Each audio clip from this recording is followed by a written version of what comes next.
Kmetijska dejavnost je zagotovo ena od bolj nevarnih dejavnosti. Večina kmetov se dobro zaveda strojnih in ročnih opravil, pri katerih je že kdaj prišlo do nezgod na kmetijah in poškodb.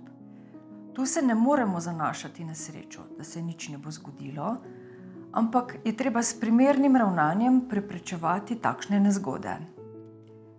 Izjava o varnosti z oceno tveganja je dokument, v katerem so opredeljene nevarnosti in ocenjena tveganja v delovnem procesu na kmetiji. Za pripravo tega dokumenta je odgovoren kmet. Tako določa Zakon o varnosti in zdravju pri delu. Omenjeno izjavo lahko kmet pripravi sam ali s pomočjo zunanjega izvajalca, strokovnjaka za to področje, če sam ne zmore. Te izjave ne smemo gledati kot nebodigatreba.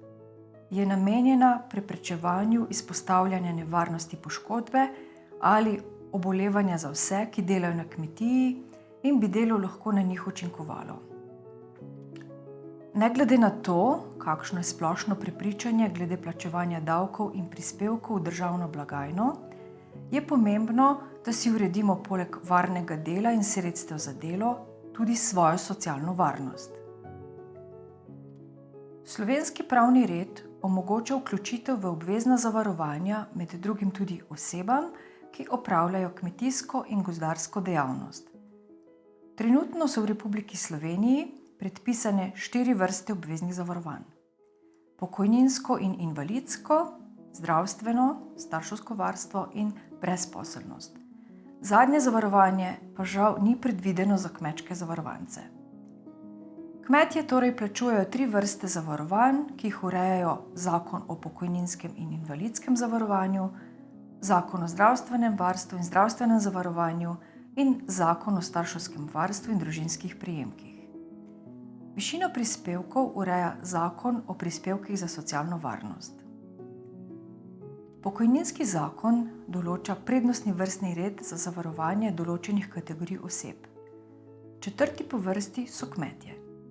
Na podlagi 17. člena pokojninskega zakona, na kratko mu rečemo tudi ZPIZ-2, se lahko oseba zavaruje kot kmet, če ima zdravstveno sposobnost, ki jo ugotavlja služba medicine dela, če se ne šola in ni uživalec predčasne, starostne, vdovske ali invalidske pokojnine in če ob vložitvi prijave v zavarovanje dohodek iz kmetijske in gozdarske dejavnosti na zavarovanega člana dosega najmanj znesek, ki je primerljiv z zneskom 60% povprečne letne plače zaposlenih v Republiki Sloveniji, preračunanih na mesec, ki ga določi minister pristojen za kmetijstvo. Do določitve dohodkovnega cenzusa se uporablja zadnji veljavni znesek, ki je bil določen leta 2003. Ob preračunu tolarjev v evre znaša to 4894,6 evra. Dohodek iz osnovne kmetijske in gozdarske dejavnosti sestavlja katastrski dohodek, obdavčljive subvencije za kmetijska zemljišča v uporabi, potencialni tržni dohodki za vino, 70% pavšalne ocene dohodka na panj in dohodek iz druge dejavnosti, ki so povezane s kmetijstvom, ribogojstvo, perutninarstvo in podobno. Sem spada tudi dohodek iz dopolnilne dejavnosti na kmetiji. Podatek o tem lahko pridobite na katerem koli uradu Finančne uprave Republike Slovenije. Prijavo v zavarovanje uredite osebno na prijavno-odjavni službi Zavoda za zdravstveno zavarovanje. Prijavi M1 obrazcu priložite naslednja dokazila: potrdilo službe medicine dela o zdravstveni sposobnosti za opravljanje kmetijske dejavnosti, ki ni starejši od 30 dni, potrdilo Finančne uprave Republike Slovenije o dohodkih iz kmetijske in gozdarske dejavnosti in izpis iz registra kmetijskih gospodarstev, iz katerega izhaja, da ste nosilec ali namestnik ali član kmetijskega gospodarstva. Kaj pa, če ni izpolnjen pogoj dohodkovnega cenzusa? Po enakem postopku se v obvezna zavarovanja vključijo tudi tisti kmetje, ki ne dosegajo dohodkovnega cenzusa, saj jim to omogoča 5. odstavek 25. člena ZPIZ-2. V postopku prijave se boste srečali s šiframi podlag zavarovanja, ki jih je treba vnesti v M1 obrazec. za kmete, ki dosegajo dohodkovni cenzus, pride v poštev 51 za nosilce in 52 za člane kmetijskega gospodarstva ter 0,7 in 64 za tiste kmete, ki ne dosegajo dohodkovnega cenzusa.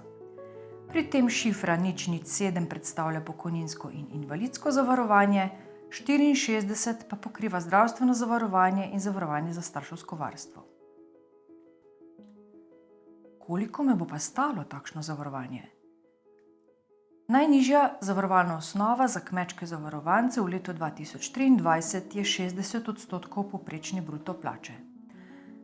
Zadnja znana povprečna bruto plača je 2024,03 evra, tako da je 60% tega zneska 1181,75 evra. Najvišja osnova za plačilo prispevkov je 3,5-kratnik povprečne bruto plače, torej 6893,57. Ta znesek je pomemben za izračun pokojnine, bolniškega nadomestila, materinskega nadomestila, očetovskega nadomestila ali starševskega nadomestila. Predpis o prispevkih za socialno varnost določa plačilo prispevka delavca in prispevek delodajalca. To je kmet oboje v eni osebi. Višina prispevka za pokojninsko in invalidsko zavarovanje je 15,5% od prej omenjene osnove, kar je najmanj 183,17 evra in največ 1068,50 evra.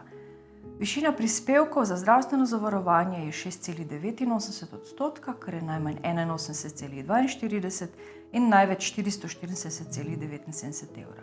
Prispevek za starševsko varstvo znaša 0,20%, kar je najmanj 2,36 evra in največ 13,78 evra. Prispevek delodajalca za pokojninsko zavarovanje v višini 8,85% pokrije proračun Republike Slovenije. Prav tako pa ni treba plačati prispevka delodajalca za zdravstveno zavarovanje v višini 6,56%. Le pri zavarovanju za starševsko varstvo plača kmet oba prispevka. Najnižja osnova za kmete je od leta 2013 iz bruto minimalne plače postopno narasla na 60% povprečne bruto plače. To se je zgodilo leta 2018. Ker smo v dobi digitalizacije, je pomembno, da se seznanite s portalom e-davki, saj se boste mesečno srečevali z obračunom prispevkov za socialno varnost. Paziti je treba ne samo na pravočasno plačilo prispevkov, ampak tudi na to, če bi se osnove spremenile zaradi bolniškega staleža ali starševskega dopusta. Na kratko še o pravicah, ki jih kmečki zavarovanci lahko koristijo iz vplačanih zavarovanj. Pokojninsko in invalidsko zavarovanje, ki temelji na principu medgeneracijske solidarnosti, obsega pravico do pokojnine, starostne, predčasne, invalidske, vdovske, družinske, delne, potem pravice iz invalidskega zavarovanja, to je poklicna rehabilitacija, pravica do premestitve in dela s krajšim delovnim časom, najmanj 4 ure dnevno, začasno nadomestilo, nadomestilo za invalidnost, delno nadomestilo, potem imamo dodatne pravice, to je dodatek za pomoč in postrežbo in druge pravice, kot je letni dodatek ali tako imenovani upokojenski regres. Osnovno, kar moramo vedeti o pokojnini, je to, da je odvisna od višine plačanih prispevkov in dopolnjene pokojninske dobe. V Sloveniji je treba imeti najmanj 15 let zavarovalne dobe, da pri 65 letih starosti lahko uveljavimo pravico do starostne pokojnine. Sicer pa potrebujemo 40 let pokojninske dobe brez dokupa in 60 let starosti. Zavod za pokojninsko in invalidsko zavarovanje Slovenije ima na svoji spletni strani na zelo pregleden način opisane vse prej naštete pravice, da je razumevanje lažje. Pravice iz zdravstvenega zavarovanja obsegajo zavarovanje za primer bolezni in poškodbe izven dela, zavarovanje za primer poškodbe pri delu in poklicne bolezni. Pravice pa so plačilo zdravstvenih storitev, nadomestilo plače med začasno zadržanostjo od dela, šele od 31. delovnega dneva dalje pri kmečkih zavarovancih in povračilo potnih stroškov v zvezi z uveljavljanjem zdravstvenih storitev. Podrobnosti pa so urejene v pravilih obveznega zdravstvenega zavarovanja, Na spletni strani Zavoda za zdravstveno zavarovanje Slovenije pa je na voljo tudi besedilo v lahkem branju. Pravice iz zavarovanja za starševsko varstvo so materinski dopust in materinsko nadomestilo, starševski dopust in starševsko nadomestilo, očetovski dopust in očetovsko nadomestilo, pravica do dela s krajšim delovnim časom in pravica do plačila prispevkov za socialno varnost zaradi starševstva. V primeru 4 ali več otrok pa lahko eden od staršev, ki je zavarovanec, uveljavlja pravico do plačila prispevka za socialno varnost za poln delovni čas. Vse te pravice uveljavljate na Centru za socialno delo. Paziti je treba na roke, v katerih se te pravice uveljavljajo. Materinski dopust traja 105 dni, nastopi se ga najkasneje 28 dni pred datumom poroda, ki ga določi ginekolog, oziroma najkasneje na datum poroda, če se to zgodi prej. Mama mora izkoristiti 15 dni materinskega dopusta. S predpisom so določene situacije, ko lahko ta dopust koristi oče ali druga oseba, lahko tudi posvojitelj. Očetovski dopust traja 30 dni. Vsak od staršev ima pravico do starševskega dopusta v trajanju 130 dni, pri čemer mama lahko prenese na očeta 100 dni, 30 dni pa mora izkoristiti sama, medtem ko oče lahko prenese vseh 130 dni na mamo. Starševski dopust se podaljša ob rojstvu dvojčkov, trojčkov, nedonošenčka, če starš ob rojstvu otroka že imata več različno starih otrok, pa najstarejši še ni končal 1. razreda, ali pa če otrok potrebuje posebno nego in varstvo. Po koncu starševskega dopusta pa se lahko eden od staršev, ki je zavarovanec, odloči za koriščenje pravice do dela s krajšim delovnim časom. 4 ure, 5 ur, 6 ur ali 7 ur dnevno in plačila prispevkov zaradi starševstva do 3. leta otrokove starosti. Če pa eden od staršev varuje in neguje 2 ali 3 otroke, pa lahko to pravico koristi, dokler najmlajši ne zaključi 1. razreda. V primeru 4 otrok ali več pa lahko eden od staršev koristi pravico do plačila prispevkov za socialno varnost, ker je zapustil trg dela in varuje otroke. Osnova za plačilo prispevkov je minimalna plača. Doslej smo se srečali kar 4 institucijami, ki sodelujejo pri uresničevanju pravic iz zavarovanj za socialno varnost. Prepričana sem, da ne bi bilo slabo, če bi v prihodnosti imeli sistem vse na enem mestu. Morda še koristna informacija za tiste mlade kmete, ki so prejemniki sredstev iz podukrepa 6.1 iz programa razvoja podeželja 2014-2020 in se jim obveznosti še niso iztekle. Le-ti morajo ostati zavarovanci s šifro 51, 52 ali kombinacijo 007 in 64, vse do izplačila drugega obroka, sicer se sredstva drugega obroka ne izplačajo, potrebno pa je tudi vrniti prejeti prvi obrok z zakonitimi zamudnimi obrestmi. Mladi kmetje lahko koristijo pravico do plačila prispevkov zaradi dela s krajšim delovnim časom zaradi starševstva, največ 4 ure na dan seveda. Prav tako pa ne gre za kršitev obveznosti v primeru, ko je bila pri mladem kmetu ugotovljena invalidnost, pa mu preostala delovna zmožnost omogoča, da je še naprej kmečko zavarovan za 4 ure dnevno.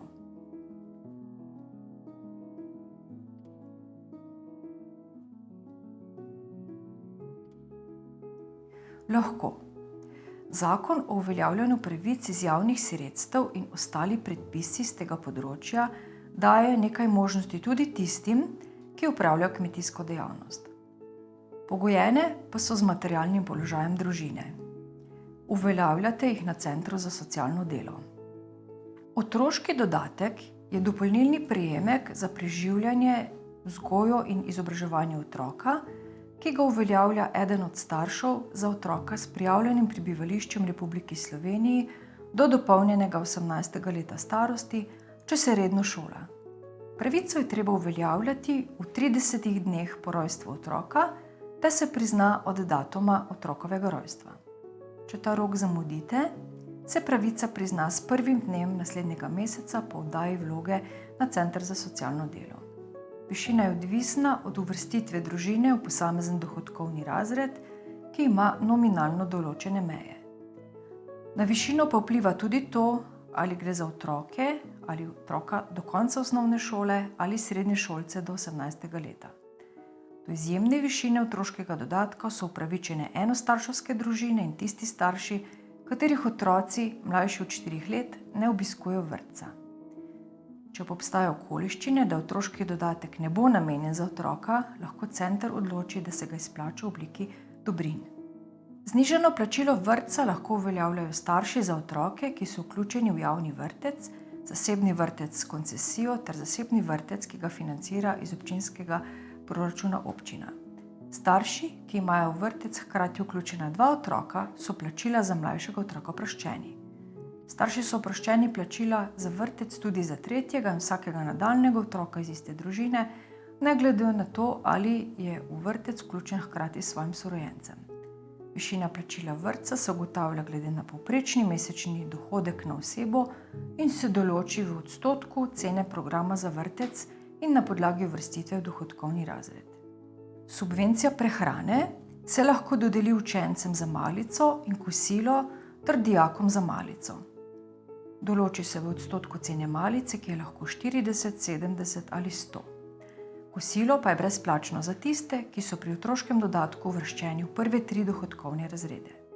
Državna štipendija je dopolnilni prejemek, namenjen kritju stroškov, ki nastanejo v času šolanja. Z državno štipendijo se želi spodbuditi izobraževanje in doseganje višje izobrazbene ravni upravičencev. V upoštev pride študij v Republiki Sloveniji in študij v tujini na javno veljavnem izobraževalnem programu in izobraževalni ustanovi.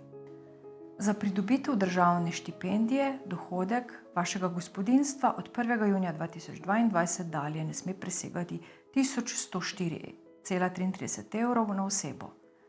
Določenih je 7 dohodkovnih razredov in tem pripadajoče višine državne štipendije. V osnovnemu znesku je mogoče prejeti dodatek za uspeh in dodatek za bivanje, če je stalno bivališče oddaljeno več kot 25 km od kraja izobraževanja. Štipendistom s posebnimi potrebami pripada poseben dodatek. Dobro je, da veste, kateri dohodki in premoženje se upošteva pri uvrstitvi v dohodkovne razrede pri posameznih pravicah. Če na kratko povzamem sicer kar dolg seznam iz predpisa, se med dohodke upošteva to, kar je vir dohodnine. Plača, regres, nadomestila, pokojnine in podobno. Tudi obdavčljive subvencije, tudi otroški dodatek, državna štipendija. Kot premoženje so vključene nepremičnine, razen kmetijskih in gozdnih zemljišč, objektov za rejo živali in spravilo krme in pridelkov pri kmečkih zavarovancih, osebna vozila nad določeno vrednostjo, vrednostni papirji, denarna sredstva na bančnih računih vseh družinskih članov. Posebej pa bodite pozorni vsi tisti, ki se boste na novo vključili v zavarovanje kot kmetje. Predpis določa, da se vam pripiše kot dohodek iz dejavnosti 75% bruto minimalne plače, če na novo začnete opravljati dejavnost. Seveda lahko izpodbijate zakonsko domnevo upoštevanja dohodka iz dejavnosti s tem, da predložite potrdilo finančnega urada o dohodkih iz kmetijske dejavnosti. O tem je odločalo tudi Ustavno sodišče Republike Slovenije, a se še kdaj zgodi, da kateri od centrov za socialno delo izda odločbo, ki vsebuje tak pripis. V takem primeru se je potrebno na odločbo pritožiti. Nekaj besed je treba nameniti še družinskim prejemkom, ki niso odvisni od materialnega položaja družine. Pomoč ob rojstvu otroka pripada v enkratnem denarnem znesku 350 evrov staršem s stalnim ali začasnim prebivališčem v Sloveniji, kjer tudi dejansko prebivajo. Dodatek za veliko družino za 3 otroke znaša 395 evrov, za 4 ali več 480 evrov. Splačuje se letno, dokler se otroci redno šolajo. Dodatek za nego lahko uveljavi eden od staršev za otroka, ki potrebuje posebno nego in varstvo in je namenjen povečanemu kritju življenjskih stroškov zaradi te nege. Pravica se uveljavlja na podlagi mnenja posebne zdravniške komisije, višina pa je odvisna od stanja otroka. Takšni starši, ki so zavarovanci, lahko uveljavljajo delno plačilo za izgubljeni dohodek, če pričnejo delati za krajši delovni čas ali zapustijo trg dela zaradi posebne nege in varstva otroka. Pravica traja do 18. leta otroka, višina pa je bruto minimalna plača mesečno. Če se vam zdi, da ste se izgubili v preveliki količini informacij, vam bom z veseljem pomagala pri iskanju odgovorov na vaša vprašanja.